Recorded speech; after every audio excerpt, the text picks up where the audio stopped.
Hey guys, just wanted to say, well, I don't really have anything really on my mind, except for the fact that, like, you know, um, whenever I feel like a sense of desperation, um, and I'm just like, oh, I don't think all this stuff is gonna work out, and I think about it, and it's just like all these, what it really is just like these like foreign thoughts like coming in, and like if you've ever meditated, I'm not saying, who knows how many have meditated before, but you guys are aware of the fact that clouds of thought drift in and out, and these thoughts, they can be invasive, and they can tell you certain things about your life that aren't necessarily true. And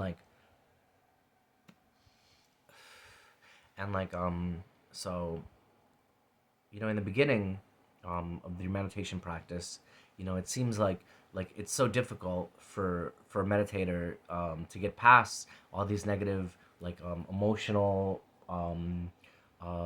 jarring thoughts or emotions that you experience. But really, the more you put work into it, the more you meditate, the more, because I've meditated over 101,000 minutes. And what I've learned from this and my studies in yoga is that everything gets better with hard work and effort. And so if you're going in the right direction, if you're studying, if you're studying some sort of yoga or martial art, or some sort of something that balances your chi, that strengthens your chi, even dance or something like that, some sort of, the right kind of dance. Well, we're talking about chi, so that's or prana. So that's why I mean certain types of dance, because dance helps in many ways, but like certain types of dance, like certain types of African dance, helps. I don't know what they call it in African in Africa, but certain types of dances, help build that kind of that inner energy, that strength that rises up eventually to the past the crown chakra, and up towards more chakras. There's chakras like the brachial chakra, and there's higher up chakras, and this is what we practice in Kundalini yoga, or Kriya yoga, and with poses like cat pose, cat cow pose, cat pose, cow pose, um, energy building asanas or positions. And so these things are these methodologies are here for and right now in Aquarius season, they're all available.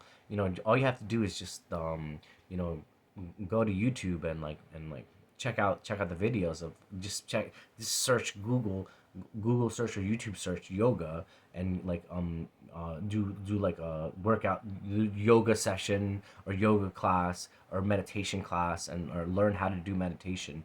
And you can learn it right at your fingertips, because the Aquarius season is a season for ingenuity, geniuses, information. It's the information age.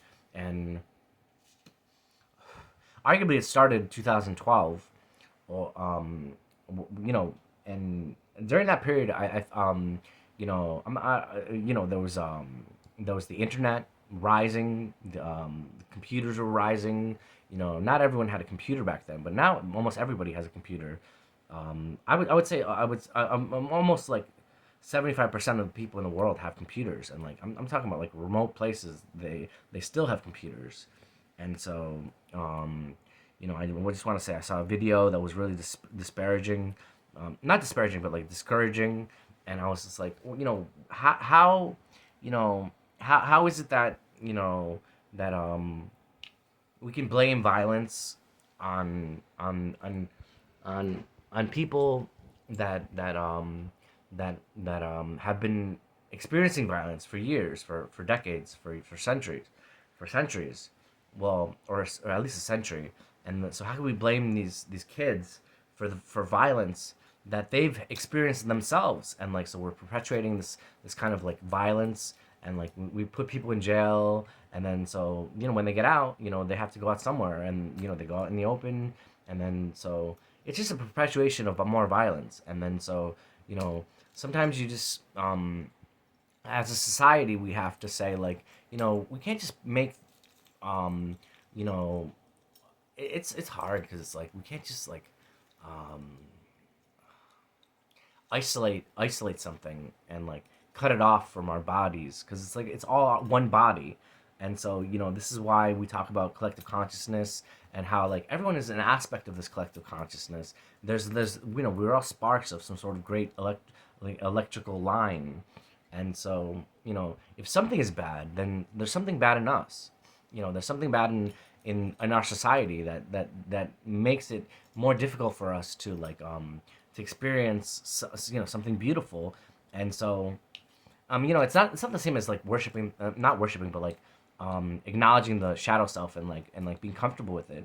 But it's something like you have to appreciate you know that there's a shadow, and that with the light there's a shadow of the light. And so just because you know you know there's everyone has gone through some sort of trial, some sort of like negative. They've all done something, we've all done something bad, and like we've done a lot of good as well.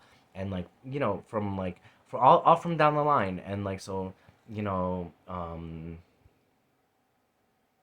there's a quote that I reiterate over and over again. It's just like just drop by drop you fill with whatever you're doing. And it's not just with good and evil.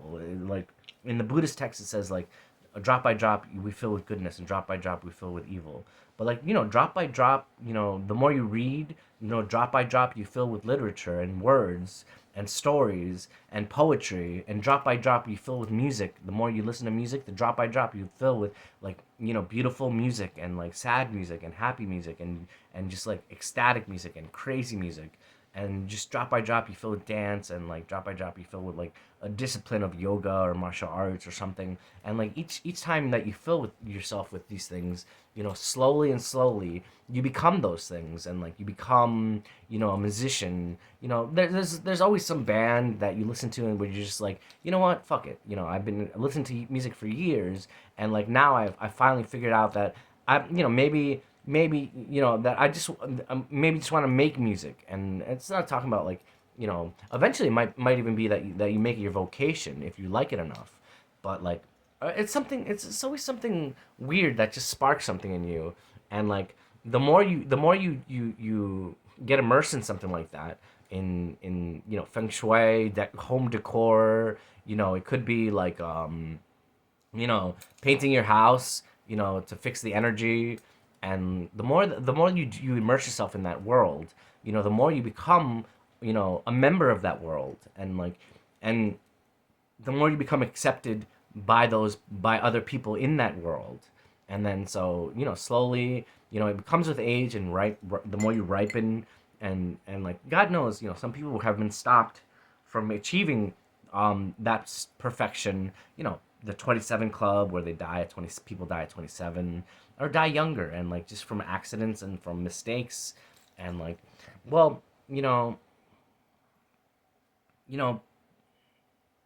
it's hard. But like this life is not easy. This life is not easy, not an easy world. Just sometimes you just have to have a little faith in a higher power. Something, it could be a higher power, it could be your higher self, and saying like, I feel like something mystical is gonna happen in my life. And like who knows really, who knows, something higher than yourselves is gonna help you achieve these goals. And it could be your angels, your ancestors, your gods, your goddesses, your Jesus. It could be your Allah, whatever. It could be your Oshun, your Ogun, your Legba. Could be anything. Could be your Saturn, your Satan. Could be anything really. And like so, just have to have faith in yourself. And like yeah, it's hard, and it's not gonna be easy. It's not never gonna be easy. But keep striving, keep pushing yourself, keep making things happen for yourself. and like slowly you'll realize that you're getting to where you always wanted to go, where you always imagined, just by the mere fact that you've always done the same things.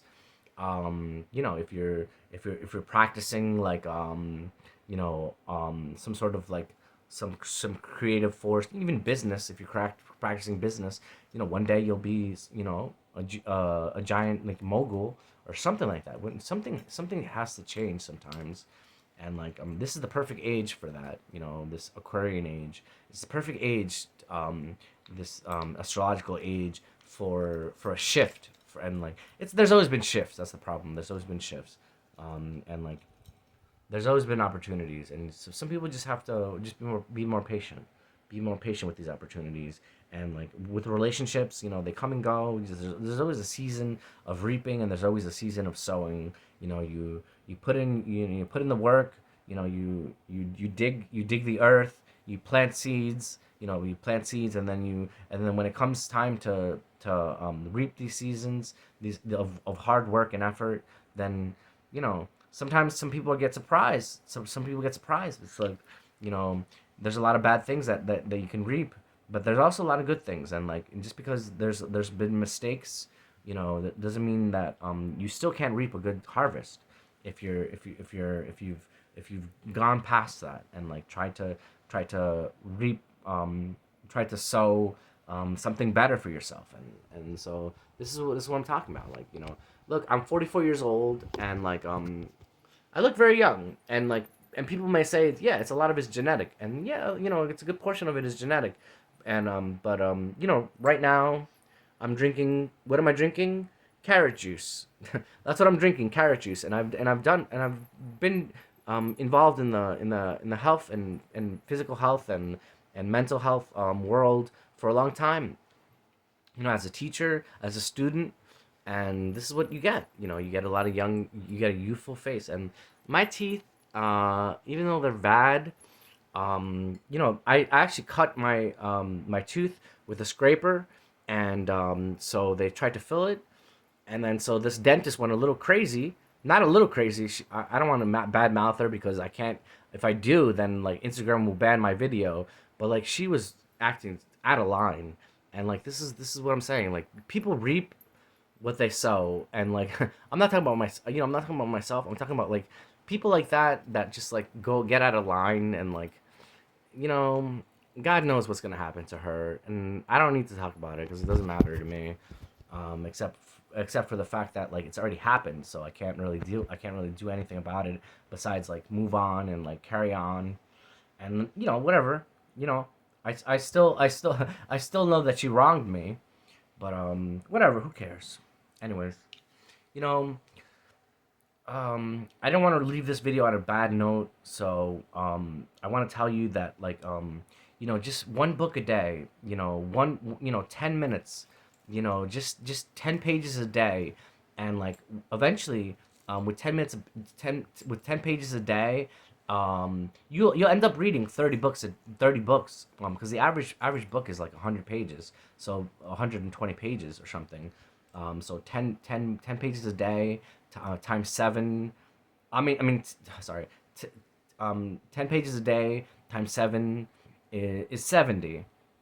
And so, right? 10 pages, 10 70. Yeah, my math is terrible. And then so 70, and then so in a month, you know, you could read, you know, probably two books, if you put in those 10 pages. And so just think of it like that, small baby steps.